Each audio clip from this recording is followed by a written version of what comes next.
10 محرم الحرام کو کربلا کا واقعہ رونما ہوا تو اس موسم میں اطراف و اکناف عالم میں اس حوالے سے بات ہوتی ہے، ذکر کیا جاتا ہے۔ اہل محبت حضرت امام حسین رضی اللہ تعالی عنہ کے حضور خراج عقیدت اور خراج محبت پیش کرتے ہیں۔ یہ حق و باطل کا معرکہ تھا، جھوٹ اور سچ کا مقابلہ تھا، ظلم اور عدل کا ٹکراؤ تھا، خیر اور شر کی لڑائی تھی، دو نظریات کا تصادم تھا۔ ایک طرف امام حسین رضی اللہ تعالی عنہ اور ان کے 72 جانثار تھے، اور دوسری طرف یزید اپنی تمام تر قوت کے ساتھ موجود تھا۔ حضرت امام حسین رضی اللہ تعالی عنہ سے مسلسل آخری وقت تک بیعت کا اصرار رہا، اور آپ آخری سانس تک یزید کی بیعت سے انکار کرتے رہے۔ حضرت امام حسین رضی اللہ تعالیٰ عنہ لڑائی کے لیے نہیں آئے تھے، ورنہ خواتین اور بچے ساتھ لانے کا کوئی مقصد نہیں تھا۔ آلات حرب و ضرب بھی نہیں تھے۔ عرب جو اپنے ساتھ سفر پہ معمول کی تلواریں اور اسلحہ جات رکھتے ہیں وہی تھے، اور آپ کو پیشکش بھی کی گئی۔ ترماح بن عدی بن حاتم نے، یہ حاتم طائی کا پوتا تھا، کہا کہ آپ میرے ساتھ ہمارے علاقے میں چلے جائیں۔ جب مختلف بادشاہوں نے عرب پر قبضہ کیا تو ہمارے قبائلی علاقے اس وقت بھی ان سے محفوظ رہے۔ ہم آزاد قبائل ہیں۔ میں چند دنوں میں آپ کی پشت پر 30,000 کا لشکر کھڑا کر دوں گا جو جانثار ہوگا۔ لیکن حضرت امام حسین رضی اللہ تعالیٰ عنہ نے ترماح بن عدی کی اس پیشکش کو قبول نہیں کیا اور آگے بڑھے۔ دشت نینوا میں، جسے دشت کربلا بھی کہتے ہیں، حر بن یزید ریاحی 500 سواروں کو ساتھ لے کر کے حضرت امام حسین کو محصور کر دیتا ہے، اور پھر یزید کا لشکر وہاں جمع ہونا شروع ہو جاتا ہے۔ 22,000 یا 30,000 کا لشکر امام حسین رضی اللہ تعالی عنہ کے اطراف میں لگا دیا گیا۔ 3 دن تک اس خانوادے کے لیے پانی بند کر دیا گیا۔ پانی کے بغیر تو انسان کی زندگی معطل ہو جاتی ہے، اور 3 دن کی مسلسل پیاس، اور پیاس میں بلکتے 6 ماہ کے بچے، خواتین اور بوڑھے۔ لیکن عزیمت کی راہوں کے یہ مسافر کسی صورت بھی یزید سے بیعت کرنے پہ آمادہ نہ ہوئے۔ یہ ایک حیلہ تھا کہ پانی بند کریں گے، بچے بلکیں گے، خواتین بے چین ہو جائیں گی تو یہ مجبور کر دیے جائیں گے۔ لیکن کہا تم جو کرنا ہے کرو۔ یہ بات طے شدہ ہے کہ ہم یزید سے بیعت نہیں کریں گے۔ پھر 3 ماہ پانی بند کرنے کے بعد حضرت امام حسین رضی اللہ تعالیٰ عنہ اور ان کے خاندان کو جس طرح ذبح کیا گیا، یہ ایک دردناک کہانی ہے۔ 72 افراد کربلا میں شہید کر دیے گئے۔ اہل حق کا یہ قافلہ بھوک اور پیاس سے نڈھال تھا، لیکن عزیمت کی راہوں کا یہ مسافر سرنگوں نہیں ہوا اور یزید کے ہاتھ پہ بیعت نہیں کی۔ امام حسین رضی اللہ تعالی عنہ آپ کے بیٹے، بھائی، بھتیجے، بھانجے، اعیان و انصار، محبین شہید کر دیے گئے۔ 70 لوگ آپ سے پہلے شہید کیے گئے، پھر امام حسین رضی اللہ تعالی عنہ شہید کر دیے گئے۔ سوید نامی ایک زخمی وہ چھری لے کر کے حملہ آور ہوئے اور وہ بھی شہید کر دیے گئے. یہ کربلا کے آخری شہید تھے جو حضرت امام حسین کے بعد شہید ہوئے. لیکن ان کی خون آشام تلواروں کی ابھی پیاس نہیں بجھی اور ان کی آتش غیظ و غضب ابھی ٹھنڈی نہیں ہوئی. شمز الجوشن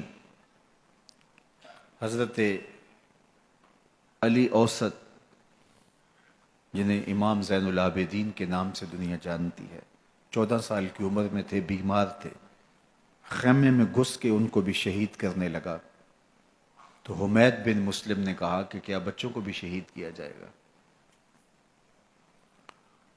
تو وہ رک گیا. عمر بن سعد کے حکم نامے سے مقدس لاشوں پر گھوڑے دوڑائے گئے حتیٰ کہ ان کی ہڈیاں چور چور ہو گئیں اور شہیدوں کے سر نیزوں پہ چڑھا دیے گئے. حسین ابن علی اور ان کے آیان و انصار کاٹ دیے گئے. فتح کے نقارے بجے، جشن منائے گئے اور یہ قافلہ کربلا سے کوفے کی جانب روانہ ہوا. شہیدوں کے سر نیزوں پہ آگے آگے چل رہے ہیں اور اونٹوں کے اوپر حضور کی بیٹیاں، حضور کی شہزادیاں اور حضرت امام زین العابدین کو باندھا گیا ہے اور یہ تقدس مآب قافلہ کوفے پہنچتا ہے. ابن زیاد بہت خوش تھا کہ جیسے اس نے کوئی بہت بڑا کام کر لیا ہو. نواسہ رسول کا سر ایک تشت میں رکھا اس کے سامنے تھا اور وہ چھڑی سے آپ کے ہونٹوں اور آپ کے دانتوں پر ضرب لگاتا. حضرت زید بن ارقم رضی اللہ تعالی عنہ صحابی رسول اس مجلس میں موجود تھے. وہ کھڑے ہو گئے، غصے سے ان کا بدن کانپ رہا تھا اور آپ نے کہا، ظالم، چھڑی کو یہاں سے ہٹا لے. میں نے خود ان آنکھوں سے رسول اللہ کو یہ ہونٹ چومتے ہوئے دیکھا ہے. ابن زیاد غصے میں بپھرا ہوا بولا، اگر تو بوڑھا نہ ہوتا تو میں تیری گردن اڑا دیتا. حضرت زید بن ارقم روتے ہوئے دربار سے باہر نکلے اور ساتھ اہل کوفہ کو مخاطب کر کے کہا کہ اہل کوفہ، تم نے حسین ابن علی کو شہید کر دیا اور ابن مرجانہ کے غلام بن گئے.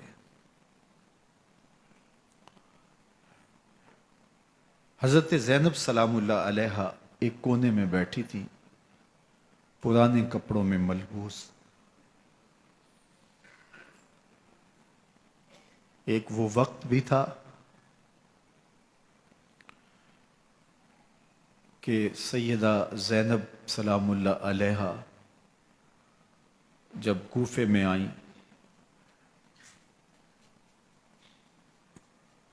سیدنا علی المرتضیٰ کے زمانے میں، ان کے دور خلافت میں دارالخلافہ کوفہ متعین ہوا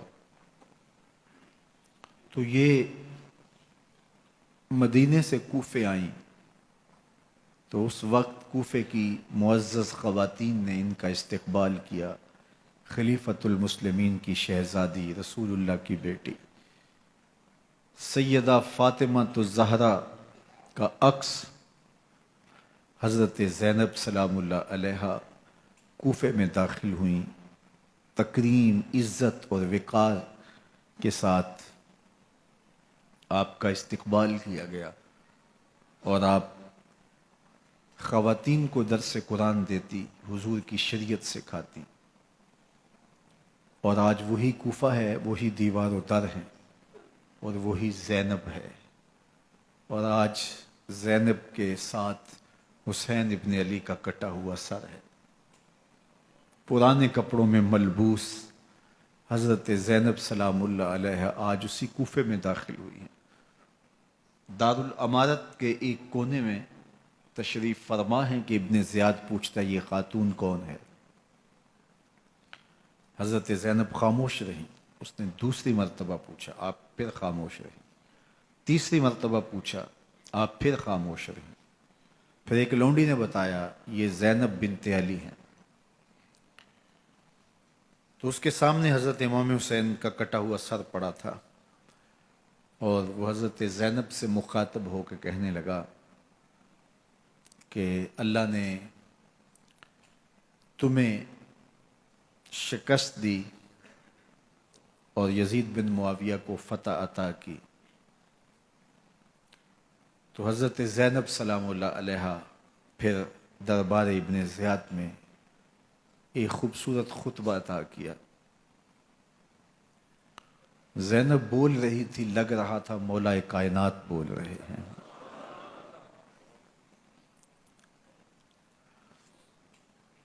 یہ خطبہ بامر مجبوری تھا، ابن زیاد کی خرافات کا جواب تھا۔ تو ابن زیاد سے اس کا جواب تو نہ بن پڑا، لیکن کہنے لگا کہ بڑی مکفہ اور مسجع گفتگو کی، تمہارا باپ علی بھی بہت اچھا شاعر تھا۔ تو سیدہ زینب سلام اللہ علیہ نے فرمایا ہمیں مکفہ گفتگو سے کیا غرض، یہ تو ایک حقیقت ہے جو ہم نے بیان کی۔ تو حضرت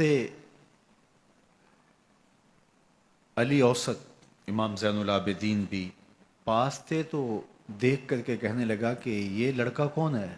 تو فرمایا میں علی بن حسین ہوں۔ تو کہا کہ انہیں تو قتل کر دیا گیا۔ کہا وہ میرے بھائی تھے اور ان کا نام بھی علی تھا، میرا نام بھی علی ہے۔ تو اس نے کہا کہ اس لڑکے کو لے جاؤ اور قتل کر دو۔ حضرت زینب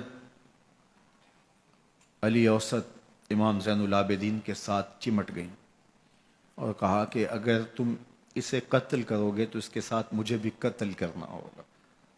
تو ابن زیاد کہنے لگا کہ یہ عورت سچ کہتی ہے، واقعی اس کے جذبات یہی ہیں۔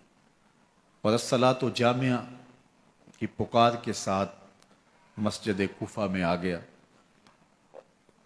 کوفے کے لوگ سارے ابن زیاد کے سامنے تھے۔ امام حسین کا کٹا ہوا سر ابن زیاد کے سامنے تھا، اور اس نے کہا کہ اللہ نے یزید بن معاویہ کو فتح دی اور کذاب ابن کذاب معاذ اللہ حسین ابن علی کو شکست دی۔ جب اس نے یہ بات کہی تو عبداللہ بن عفیف الازدی رضی اللہ تعالی عنہ موجود تھے، وہ کھڑے ہو گئے۔ غصے سے ان کا بدن کانپ رہا تھا، اور آپ نے پوری ہمت کے ساتھ ابن زیاد کو جواب دیتے ہوئے کہا، ظالم، حسین سچا، حسین کا باپ بھی سچا، تو جھوٹا، تیرا باپ بھی جھوٹا، جس نے تجھے امیر بنایا وہ بھی جھوٹا۔ تو ابن زیاد نے جب اپنے بارے عبداللہ بن عفیف سے یہ بات سنی تو اس نے حکم دیا کہ ان کا سر کاٹ دیا جائے، اور پھر حضرت عبداللہ ابن عفیف رضی اللہ تعالی عنہ کو شہید کیا گیا اور ان کی لاش کو سولی چڑھا دیا گیا۔ حق کی راہ کے یہ مسافر اپنی جان کس طرح راہ خدا میں سپرد کر رہے تھے۔ اہل کوفہ سہمے ہوئے، ڈرے ہوئے ابن زیاد کے دربار میں بیٹھے تھے، اور امام حسین رضی اللہ تعالی عنہ کے قتل کا، ان کی شہادت کا انہیں دکھ تو تھا، لیکن ان کے اندر ہمت، طاقت اور توانائی نہیں تھی۔ ان کی تلواریں یزید کے ساتھ رہیں اور دل امام حسین رضی اللہ تعالی عنہ کے ساتھ رکھنے کی بات کرتے تھے۔ پھر یہ قافلہ کوفہ سے چلتے چلتے دمشق کی جانب عازم سفر ہوا. ایک اونٹ پہ تین تین لوگوں کو سوار کیا گیا تھا. امام زین العابدین کو سوار بھی کیا گیا اور بدن پر زنجیریں بھی باندھی گئیں، جکڑ کر کے سواری پہ بٹھایا گیا. اللہ اکبر. جہاں جہاں سے یہ لوگ گزرتے لوگوں کو ان کی حالت پہ رحم آتا. بہت سارے لوگ نہیں جانتے تھے یہ کون ہیں. عمومی طور پہ راستوں میں یہی بتایا گیا کہ کچھ باغی لوگ ہیں جنہوں نے حکومت سے بغاوت کی، تو ان کے کیفر کردار تک پہنچا دیا گیا. راستے میں ایک گرجا گھر آیا اور وہاں یہ لوگ رات رکتے ہیں. گرجا گھر کی دیوار پہ لکھا ہوا تھا اترجو امت قتلت حسینا شفاعت جدہ یوم الحساب. کیا وہ امت جنہوں نے حسین ابن علی کو شہید کیا قیامت کے دن انہی کے نانے سے شفاعت مانگیں گے؟ کس منہ سے شفاعت طلب کریں گے؟ اسی حسین ابن علی کے نانا سے جن کے بیٹے کو، جن کے شہزادے کو، نواسے کو ان لوگوں نے شہید کیا. جب یہ تقدس مآب قافلہ دمشق پہنچا تو راستے میں ایک شخص قرآن مجید کی تلاوت کر رہا تھا. اپنے مکان کی چھت پہ بیٹھ کے تلاوت کر رہا تھا، اور یہ قافلہ اس طرح سے گزر رہا تھا کہ شہیدوں کے کٹے ہوئے سر نیزوں کی نوک پہ تھے، اور عصمت شیار خواتین اور امام زین العابدین اونٹوں پہ بندھے ہوئے تھے. تو پڑھنے والا تلاوت کر رہا تھا کہ کہف اور رقیم یہ ہماری نشانیوں میں سے بڑی عجیب نشانیاں ہیں. تو جب وہ پڑھ رہا تھا تو سر حسین سے آواز آئی یا تالی القرآن، اے قرآن پڑھنے والا. اصحاب کہف سے زیادہ عجیب قتلی و حملی، میرا قتل کرنا اور نیزے کی نوک پہ چڑھایا جانا ہے. یہ قافلہ یزید کے دربار میں پہنچتا ہے. یزید بہت خوش ہوا اور اس نے حضرت امام زین العابدین رضی اللہ تعالیٰ عنہ سے کہا کہ تمہارے باپ نے میری حکومت کے خلاف بغاوت کی اور وہ اپنے انجام کو پہنچے. تو آپ نے جواب میں قرآن مجید کی آیات کی تلاوت کی اور اہل بیت کے مناقب اور فضائل بیان کیے. سیدہ زینب سلام اللہ علیہا کا ایک خطبہ اہل بیت کی عظمت، مناقب اور فضائل میں یزید کے دربار میں اپنی انوکھی اور البیلی شان رکھتا ہے. یزید پہلے تو خوش ہوا، لیکن جب اس نے لوگوں کے چہرے دیکھے تو وہ پریشان ہو گیا. حتیٰ کہ یزید کے دربار میں ایک عیسائی سفیر آیا ہوا تھا، تو اس نے جب کٹے ہوئے سر دیکھے اور خستہ حال سادات کی شہزادیوں کو دیکھا تو اس نے کہا یہ کون لوگ ہیں؟ تو اسے بتایا گیا. تو اس نے بڑے تاسف کا اظہار کیا، کہا کتنے بد نصیب لوگ ہو، ہمارے پاس حضرت عیسیٰ علیہ السلام کے گدھے کا کھر موجود ہے اور ہم اسے بھی عزت کی جگہ پہ رکھے ہوئے ہیں، اور تم کتنے بدبخت ہو اپنے رسول کے نواسے کو شہید کر دیا. بے مروت بے وفا تیرا بھی کیا افسانہ ہے، جس نے اپنی ہی شمع کو گل کیا تو وہ پروانہ ہے. تو یزید نے جب لوگوں کے تیور دیکھے اور بدلتے ہوئے حالات دیکھے تو اس نے تاسف کا اظہار کیا اور کہا اللہ برا کرے ابن زیاد کا، وہ امام حسین کو میرے تک پہنچنے دیتا تو میں ان سے اچھا معاملہ کر لیتا. کچھ لوگ اس سے یزید کو بری الذمہ قرار دینے کی کوشش کرتے ہیں، لیکن یزید کے اپنے حکم سے سب کچھ ہوا۔ ابن اسیر نے لکھا ہے کہ جب یزید مرا تو ابن زیاد دمشق آ رہا تھا، اس کے ساتھ مسافر بن شریح بھی تھا، تو اچانک وہ کچھ سوچنے لگا۔ تو مسافر بن شریح نے کہا کہ ابن زیاد میں تمہیں بتاؤں تم کیا سوچ رہے ہو؟ کہا بتاؤ۔ کہا تم یہ سوچ رہے ہو کہ میں نے نواسہ رسول کو شہید کیوں کیا؟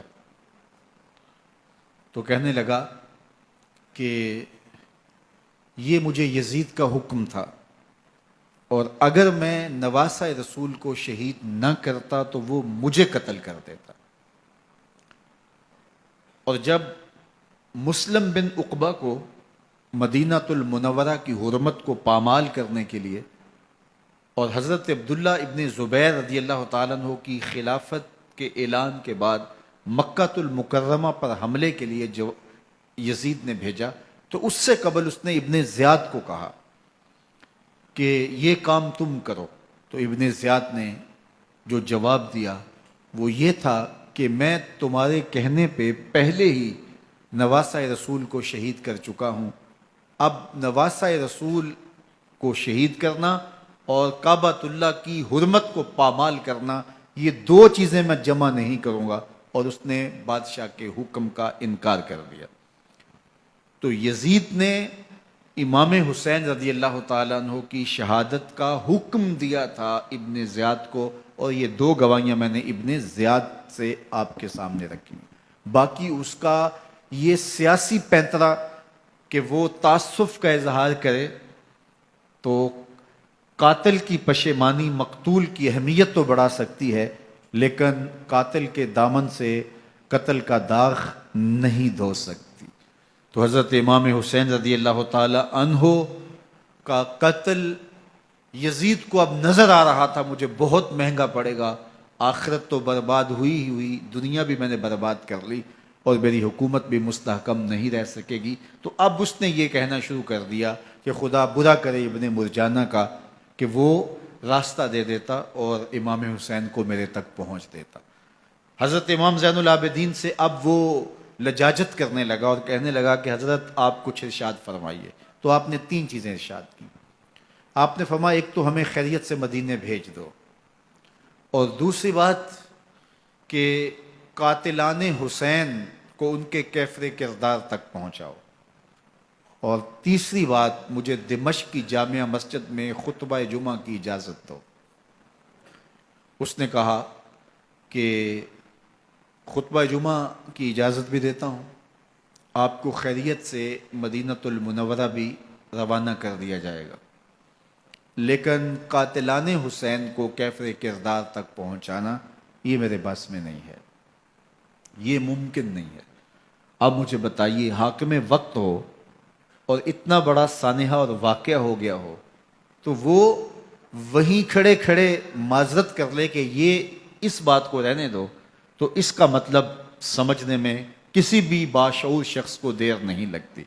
اسے چاہیے تھا کہ وہ کہتا کہ میں اس کی تحقیق کروا کے جو بھی مجرم ہے وہ کیفر کردار تک پہنچے گا، اور آپ نہ بھی کہتے تو یہ میں کرتا چونکہ میں حاکم وقت ہوں۔ لیکن اس نے فوراً کہا کہ یہ ممکن نہیں ہے، تو اس کا مطلب کیا کہ مجرم میں خود ہوں، تو میں اس سے جو ہے وہ بچنا چاہتا ہوں۔ تو اس نے حضرت امام زین العابدین کو کہا دو شرطیں تو قبول ہیں، لیکن یہ تیسری شرط قبول نہیں ہے اور یہ ممکن نہیں ہے۔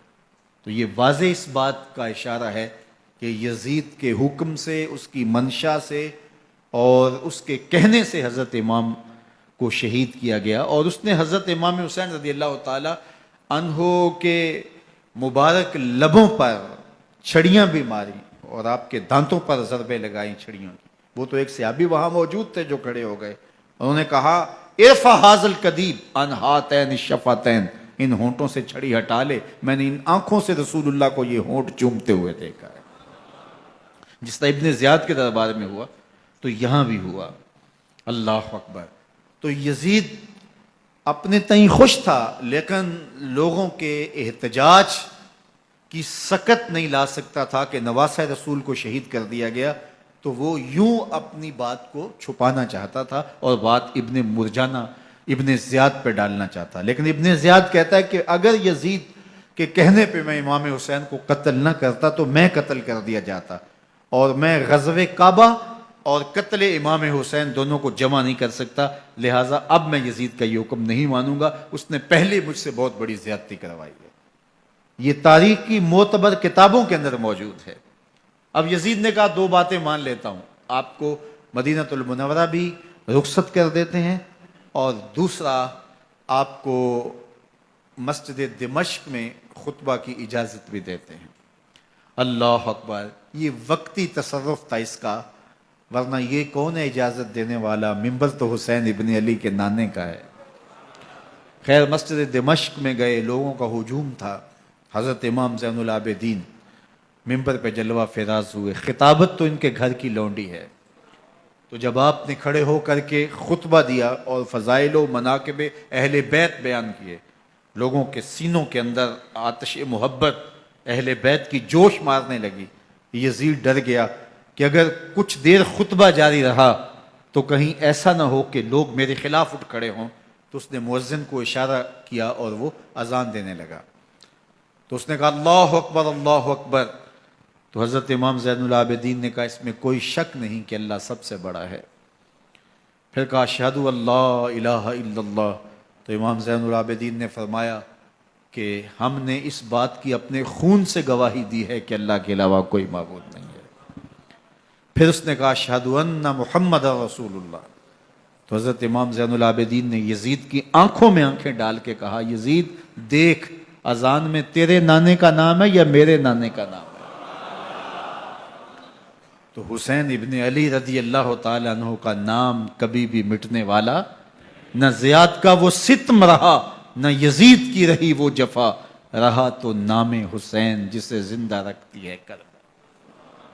یزید نے امام حسین رضی اللہ تعالیٰ عنہ کو راستے سے ہٹا دیا، اس کا خیال تھا کہ یہ باغی ہیں اور میں ان کو کچل دوں۔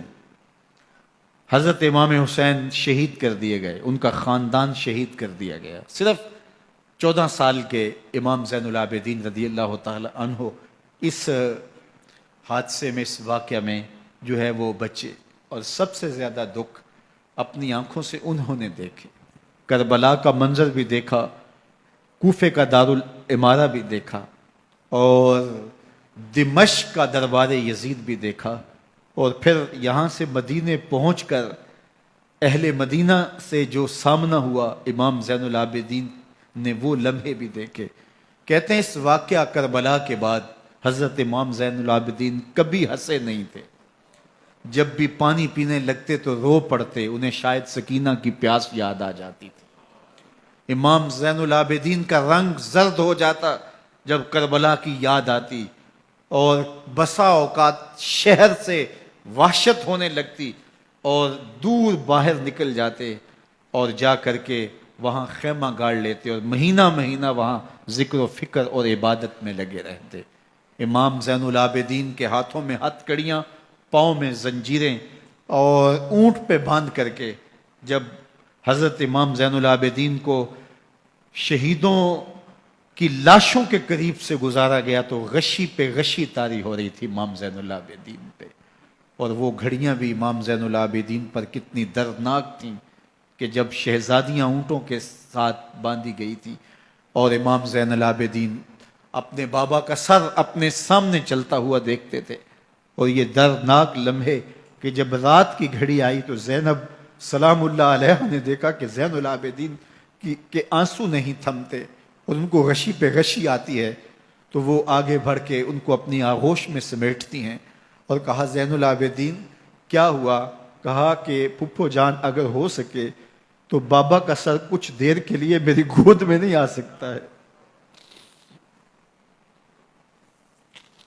وہ وقت بھی امام زین العابدین پہ آتا ہے جب زخم اور درد اور دکھ حد سے تجاوز کرتے ہیں تو زین العابدین مدینہ کی طرف منہ کر لیتے ہیں اور حضور کی بارگاہ میں ہوا کے ہاتھوں پیغام بھیجتے ہیں، ان نلتا یا ریح الصبا یومن الی ارض الحرمی بلغ سلامی روزتن فیہ النبی المحترمی یا رحمت للعالمین ادرک لزین العابدی محبوس عید الظالمی فی الموکب والمزدحمی۔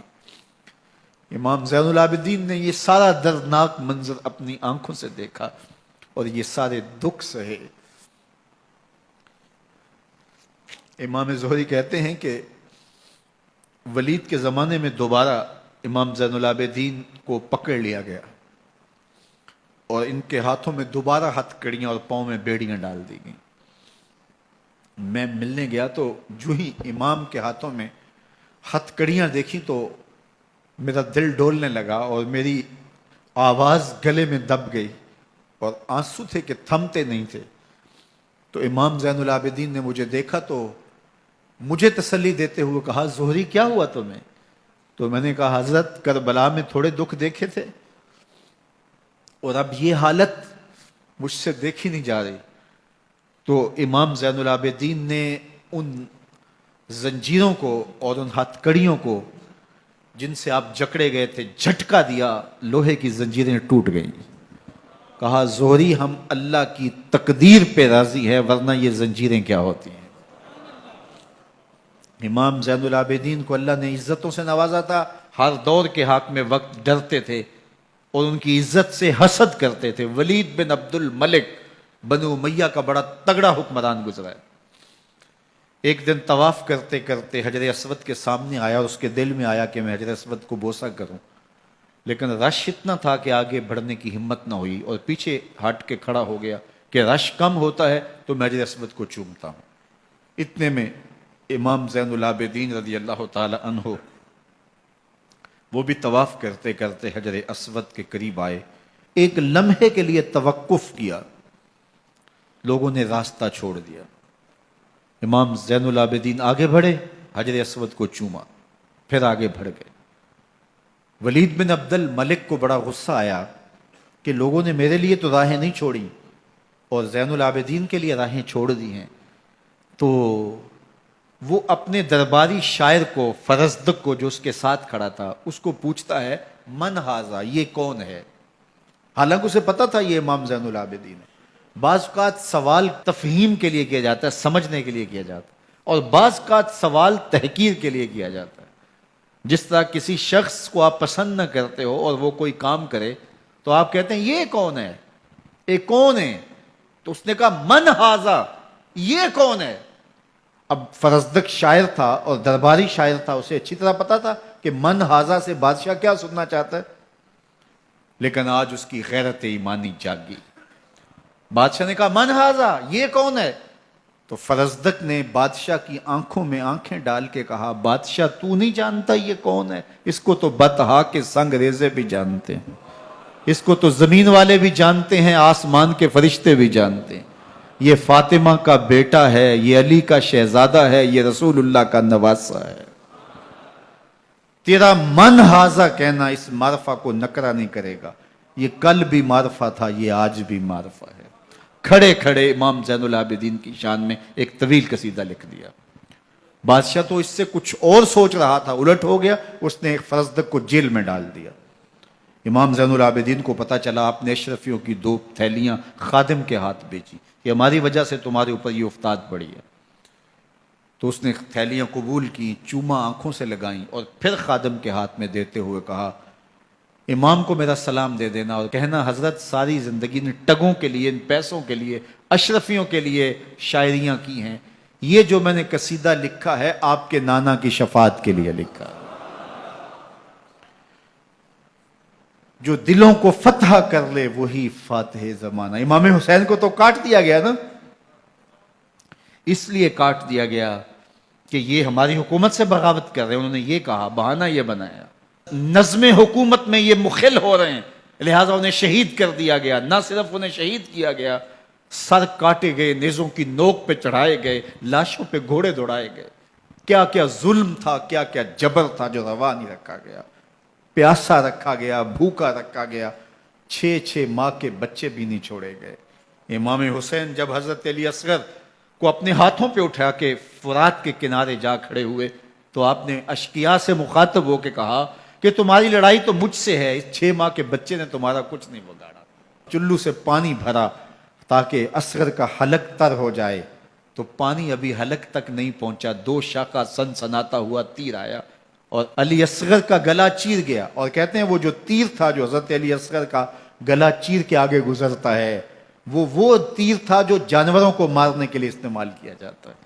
گردن لٹک جاتی ہے، خون بہنے لگتا ہے۔ امام حسین اس خون کو آسمان کی طرف اچھال کے کہتے ہیں مالک حسین کی یہ قربانی بھی قبول فرما لے۔ نسل مٹا دی گئی، شہید کر دیے گئے، گھوڑے دوڑائے گئے، سادات کرام عصمت شعار پیغمبر زادیوں کو اونٹوں پہ بٹھایا گیا، رسیوں سے جکڑا گیا، چادریں چھیننے کی کوشش کی گئی، کیا کچھ نہیں ہوا۔ تاریخ دردناک ہے، اور یہ پیغمبر کے ماننے والوں نے، کلمہ پڑھنے والوں نے یہ سب کچھ کیا۔ بے مروت، بے وفا، تیرا بھی کیا افسانہ ہے، جس نے اپنی ہی شمع کو گل کیا تو وہ پروانہ ہے۔ لیکن یزید کی دلیل یہ تھی کہ یہ حکومت کا نظم چلتا ہے، اسے چلنے دیا جانا چاہیے، انہوں نے کیوں رکاوٹ ڈالی ہے، لہٰذا یہ باغی ہیں، ان کو کاٹ دیا جائے۔ میں کہتا ہوں امام حسین کو شہید کر دیا گیا، ان کے اعیان و انصار کو شہید کر دیا گیا، پورے خاندان کو پیاسا رکھ کے ذبح کر دیا گیا، 6 ماہ کے بچے بھی نہیں چھوڑے گئے، 80 سال کے بوڑھوں کو بھی شہید کیا گیا، خواتین کو اونٹوں پہ بٹھایا گیا، اور گلی گلی عصمت معاب پیغمبر رحمت کی شہزادیوں کو کوفے اور دمشق کے بازاروں کے اندر بھرایا گیا۔ تو مجھے بتائیں اس کے بعد یزید کی حکومت نے کیا کیا، ان کا کیا کارنامہ تھا؟ کتنے محدث پیدا ہوئے، کتنے مفکر پیدا ہوئے، کتنے جرنیل پیدا ہوئے، کتنے صوفی پیدا ہوئے؟ کون تھا جو ان کے تخت و تاج اور ان کی حکومت جس کو بچانے کے لیے اتنا بڑا حادثہ کر دیا اور پیغمبر کے بیٹوں کو شہید کر دیا؟ تو کیا پھر اس حکومت نے کیا یزید نے؟ یزید کا اپنا بیٹا تخت پہ بیٹھنے کے لیے تیار نہیں تھا۔ 6 ماہ کے بعد اس کی لاش گھر سے نکلی، اس نے کہا کہ یہ تخت جو ہے وہ آل رسول کے خون پہ بنا ہے، میں اس پہ نہیں بیٹھوں گا، اور رسوا ہو گئے۔ اور یزید جس کو زوم تھا کہ میں اتنی بڑی سلطنت کا مالک ہوں، اس کو بچانا ہے، اس سلطنت نے اسلام کے لیے کیا کیا؟ مجھے بتاؤ، کون سے جرنیل پیدا کیے، کون سے حکمران پیدا کیے، اس نے کون سے توانا لوگ پیدا کیے، کون سے محدث، کون سے مفکر، کون سے مسلح پیدا کیے؟ اور جس خاندان کو کاٹ دیا گیا، صرف ایک 14 سال کا علی اوسط زین العابدین بچا۔ اور ذرا حسین ابن علی کی نسل دیکھو، جعفر صادق کس نسل سے ہیں، باقر العلوم کس نسل سے ہیں، حضرت غوث اعظم کس کے شہزادے ہیں، حضرت داتا گنج بخش علی حجویری کس کے بیٹے ہیں، اور حضرت معین الدین چشتی اجمیری کس کے بیٹے ہیں؟ آج زمانے کو جو بھی دیا ہے حسین کے بیٹوں نے دیا ہے۔ یزید تخت بچا کر بھی امت کو کچھ نہ دے سکا، اور امام حسین نے سب کچھ لٹا کے امت کو ایمان کی بہاریں عطا کر دی۔ آج جہاں بھی منبر و محراب کی رونق نظر آ رہی ہے، اس کے پیچھے حسین کا کوئی بیٹا کھڑا ہوا نظر آئے گا۔ اللہ اکبر! اس دین کے خاکے میں رنگ ہی حسین ابن علی کے خون نے بھرا ہے۔ حسین اگر نہ شہید ہوتا تو آج گھر گھر یزید ہوتا، اسلام کی عظمت عیاں نہ ہوتی، خدا کے گھر میں اذان نہ ہوتی، بار الہ نوحہ سناتا پھرتا،